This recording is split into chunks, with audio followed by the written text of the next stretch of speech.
Bismillahirrahmanirrahim. Assalamualaikum warahmatullahi wabarakatuh. Sebelumnya izin memperkenalkan diri. Nama saya Akmal Fitriana Mukhlis, kelas Penjas E angkatan 2019. Nomor NPM 192191192. Di sini saya akan memenuhi syarat tugas mata kuliah telaah kurikulum. Di sini saya akan menjelaskan pengertian kurikulum, pengertian pembelajaran, kaitan kurikulum dan pembelajaran, yang keempat perbedaan kurikulum dan pembelajaran, dan yang kelima hubungan kurikulum dan pembelajaran. Nah, yang pertama pembahasan pengertian kurikulum. Nah, kurikulum berasal dari kata bahasa Inggris yaitu curriculum. Curriculum memiliki arti rencana pembelajaran. Kata kurikulum itu sendiri berasal dari bahasa Latin, yakni dari kata currere. Kata currere dapat diartikan dengan banyak artian seperti maju dengan cepat, berlari, cepat menjalani, dan berusaha. Secara umum, definisi kurikulum jadi merupakan salah satu sistem pengaturan dan rencana tentang bahan pembelajaran yang nantinya akan dijadikan pedoman dalam aktivitas belajar mengajar. Nah, selanjutnya dalam berbagai sumber referensi disebutkan bahwa definisi kurikulum memiliki ragam pengertian, seperti salah satu menurut Nurgiantoro bahwa kurikulum yaitu alat untuk mencapai tujuan tertentu dalam pendidikan. Jadi kurikulum dan pendidikan adalah dua hal sangat erat kaitannya. Tidak dapat dipisahkan pendidikan satu sama yang lain. Nah, Nurgiantoro menggarisbawahi bahwa relasi antara pendidikan dan kurikulum adalah relasi tujuan dan isi pendidikan. Karena ada tujuan, maka harus ada alat yang sama untuk mencapainya, dan cara untuk menempuh adalah kurikulum. Nah, selanjutnya ada pengertian pembelajaran. Jadi pengertian pembelajaran adalah proses interaksi peserta didik dengan pendidik dan sumber belajar pada suatu lingkungan belajar. Pembelajaran juga merupakan bantuan yang diberikan pendidik agar dapat terjadi proses perolehan ilmu dan pengetahuan, penguasaan kemahiran dan tabiat, serta pembentukan sikap dan kepercayaan pada peserta didik. Dengan kata lain, pembelajaran adalah proses untuk membantu peserta didik agar dapat belajar dengan baik. Nah, selanjutnya ada kaitan kurikulum dan pembelajaran.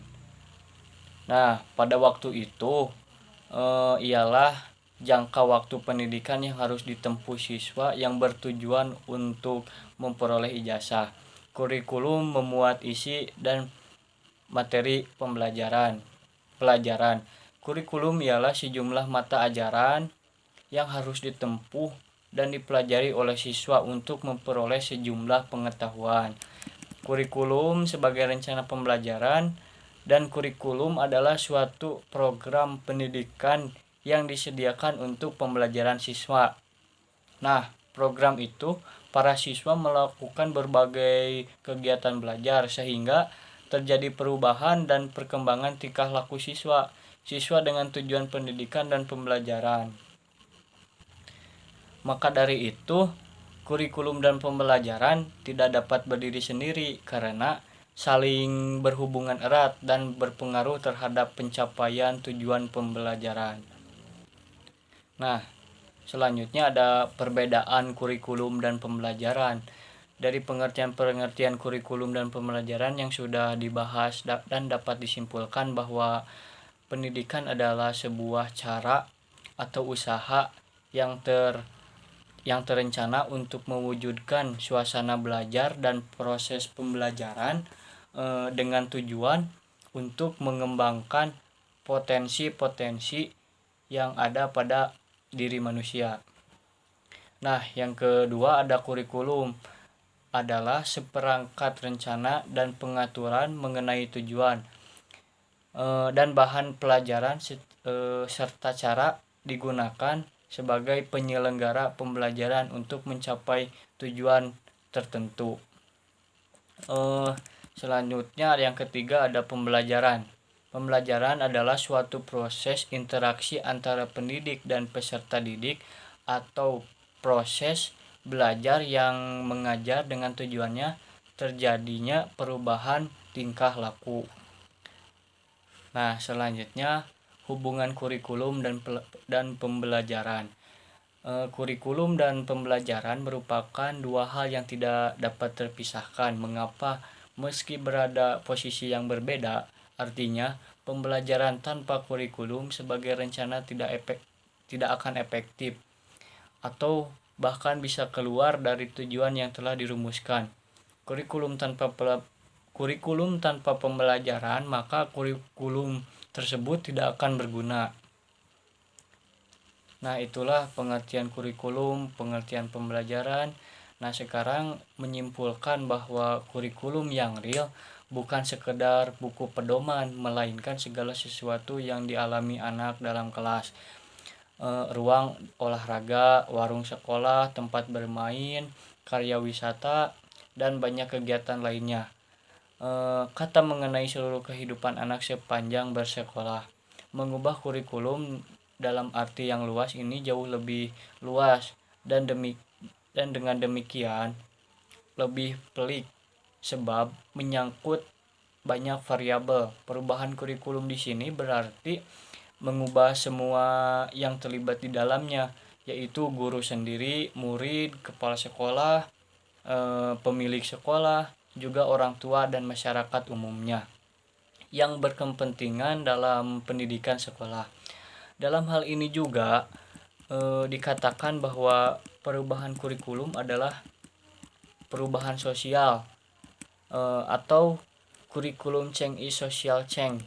Nah, kedudukan kurikulum dalam pendidikan, dalam dunia pendidikan sangatlah penting.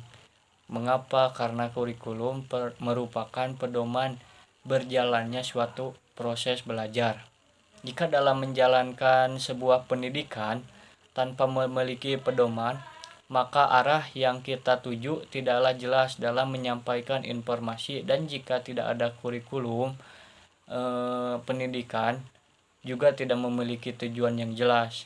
Jadi artinya saling berkontribusi dalam kurikulum dan pembelajaran. Itulah hasil penjelasan dari saya. Mohon maaf bila ada kekurangan atau salah kata. Wabillahi taufiq walhidayah. Wassalamualaikum warahmatullahi wabarakatuh.